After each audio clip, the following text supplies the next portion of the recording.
Hi everyone! చాలా simple and tasty chicken biryani preparation కోసం ముందుగా చికెన్ శుభ్రంగా క్లీన్ చేసుకొని అందులోకి సరిపడంత రెడ్ చిల్లీ పౌడర్, సాల్ట్, కొంచెం పసుపు, ధనియాల పౌడర్, గరం మసాలా పౌడర్, అల్లం వెల్లుల్లి పేస్ట్, పెరుగు, నూనె ఇవన్నీ ముక్కలకు బాగా పట్టేలా కలుపుకొని ఒక 1 అవర్ పక్కన పెట్టేసుకుందాం.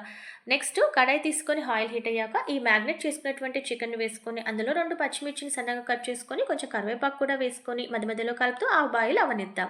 నెక్స్ట్ బాస్మతి రైస్ కోసం ఈ విధంగా వాటర్ వేడయ్యాక అందులోకి స్పైసెస్, సన్నగా కట్ చేసిన పచ్చిమిర్చి, అల్లం వెల్లుల్లి paste, biryani masala powder and garam masala powder, సరిపడినంత సాల్ట్ ఇవి మసులుతూ ఉన్నప్పుడు బాస్మతి రైస్ కూడా వేసుకొని 95% వరకు కుక్ అవ్వనిద్దాం.